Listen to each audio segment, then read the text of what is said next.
Hey folks, welcome back to our gardening tutorial. I'm going to talk about bed establishment today. So maybe you've done your site selection process and you've decided where you want your garden to be.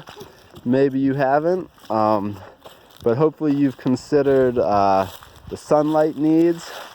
Gardens do best with at least like 8 hours of sun a day. If you have an area that gets less sun, you can still plant some greens and other things, but most summer vegetables, tomatoes and all that, you want a good chunk of sunlight.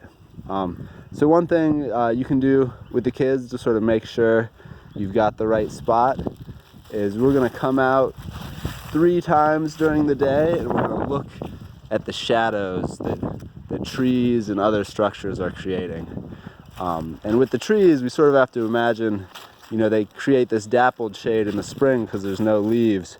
But you can imagine that whole patterned area there is going to be full of leaves. And so it's going to have a much denser shade in the summer. So while it might look like a good spot now, that is going to change. Also, the sun, makes shadows at different angles throughout the day. So what we do is we come out at like 10 o'clock and we see where all the shadows are. And then we imagine that the canopy is much denser. And we say like, okay, maybe you put some flags down, make some drawings, come back at 2 o'clock. Where are the shadows now? And then come back again at 5 o'clock and see how things are doing. And is the spot that you picked out, does it truly get that full 8 hours of sun? So once you've verified that, pick the sunniest spot, close to water, close to your house, something that's able to be fenced and protected from deer, then you can get started with your establishment. So the goal of bed establishment is to, create this like loose, friable soil where your plants can thrive and reach their roots deep down into the ground. So there's a few steps to achieve this. I'm going to go through this first method of establishment, which I think is like the gold standard. It's the most work, but it does the job quickly and you can plant into it immediately. So this is called double digging.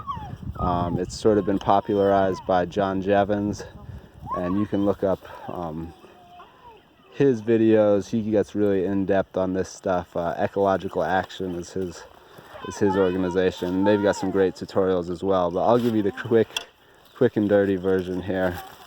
So the first thing we have to do is we have to remove the existing vegetation. So yeah, you can't plant right in the grass. So this method is sort of labor intensive. I'm going to pass you off to Bridget here. But essentially you just have to scrape it off.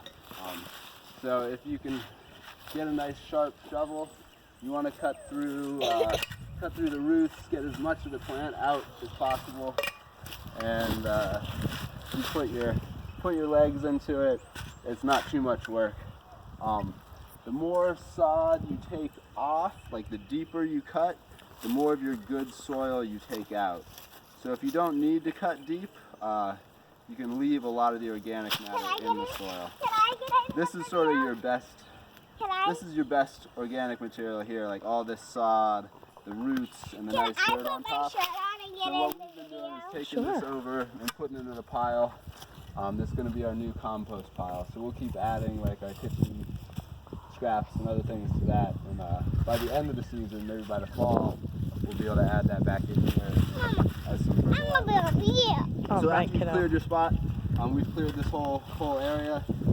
Then you come through and you dig your first row. So you can see we've already done a few, but pretend this is my first row here. What I'm going to do is take all the dirt from the first row and fill a wheelbarrow. And I'm going to set this whole first row aside until I'm ready. Can I get in the video? You can get in the video. So at the end, we'll use the first row's dirt to fill in the last row. So clear the whole first row like this. The deeper down you go, the better. nice, deep, loose soil is what we're going for. The blackest dirt is the best. The blackest dirt is the best, right? So you get your shovel down in there deep, try to take a big chunk. And as your kids will find out, every process of creation is a process of destruction. You're gonna kill worms and bugs as you do this. You're gonna kill some plants. You're gonna kill that. You're gonna kill that. And unfortunately, that's what happens when we make a garden. But from that comes a lot of great life that's gonna feed and support us. So after you've cleared a whole row, you can use your shovel He's alive. for the double digging. He's alive. Can you get a little closer in here, babe? He's alive. He is? Yeah, I think he'll good. be all right. So the double digging part is not actually a digging, but a loosening. So you want to get the shovel as deep into the ground as possible, Where is that guy? and then you just want to pull back He's in without the- breaking your shovel, Here. sort of loosen up the soil, He's alive. and then chop it up a little bit. Go 4 inches back, Where is he? Crawl in do that again. under I dirt. prefer a nice garden fork for that. It loosens a little better, it's a little stronger. You don't have to worry about breaking it as much. You can really easily break a shovel doing that. He was just not But there. so you just loosen it down to about a What foot. is in You've got really deep, loose soil now, and that'll allow Daddy, for great look at root it. penetration. Look. He's moving all around, isn't he? And as you do this, when you see roots, you want to pick up your roots, get them out of there, throw them in the compost pile or wherever, out of the way. So after I do this, after I go down and loosen this whole row in these little like 4 to 6 inch bites at a time, then you're gonna start on the next row. So let's say I've dug that whole row. Now I'm coming and I'm doing another row. And what I'm gonna do is I'm gonna take the soil from this row and dump it on here. And then I'm gonna loosen it up a little. And don't chop your little kid's fingers off. So little 4 to 6 inch bites, as deep as you can get them. I'm getting into some tree roots here, which makes this a lot harder, but so then chop it up. And again, the deeper you get this, the looser both rows will be. So I put that on top.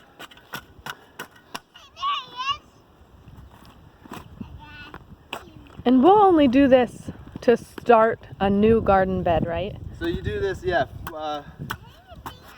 Once you do this, you've got a garden bed. If you take care of it and keep it weeded, don't walk on it a lot, that's your garden bed for the rest of your life, potentially. You might need to come through every few years and loosen it with a fork or something, just to uncompact the soil. But as you can see, this is all real nice and loose now. And the way to keep it that way is not to walk on it a bunch, especially when it's wet. It'll just compact right back to what it was before. So you want to make paths, stay off your beds. They're sort of permanent beds, you don't walk on them. The kids love to walk on them. But so this is a lot of labor. But now this soil is ready. I can plant right into this. I'm going to teach you about oculation later. You could cover this bed with a tarp. That would allow, there's going to be weed seeds in here. They're going to germinate. If you have a tarp over them, they'll germinate and die. And you've got a weed-free bed. So you just keep doing this all the way down this row. Then you do another row, always adding the soil from the first row to the second one.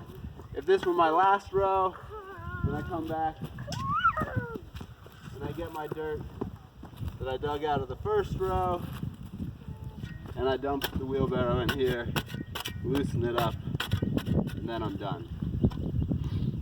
After that, what I'll do is I'll probably go through and I'll actually make walking paths by digging out some of this dirt, Some bugs. throwing it to the side, and make a Some path bugs down the middle. Can I get back in the Get back in the video. Some bugs are good for the soil. Oh. Not all bugs. Uh-huh. Like and the food.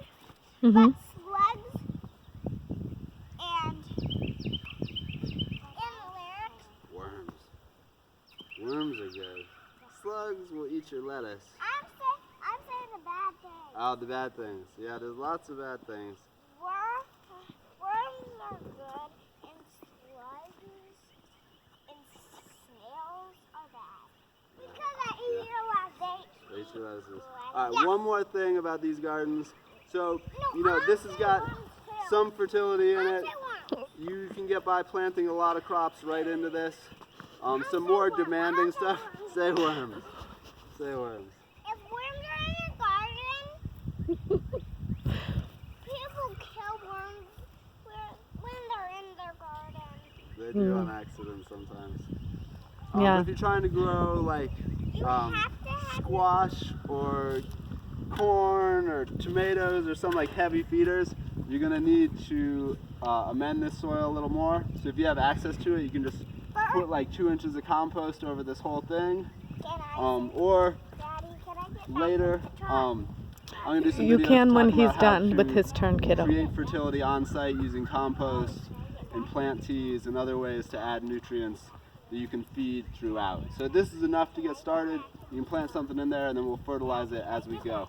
And turning it back over to Owen. For all things in gardens, you have to have your garden in a good spot. The food needs it. What makes it a good Good spot? It has to have lots of sun, not too much. Mm. Because it sometimes needs, like, some things like shade. I need help. I need someone to Alright, thank you guys for watching. I got a few more methods we'll look at later, but this one is, you know, all you need is a shovel at the least. Wheelbarrow and a fork are helpful but not necessary, and you don't need any amendments to get started with your garden. So give it a try. Thanks. Oh, you want to say bye?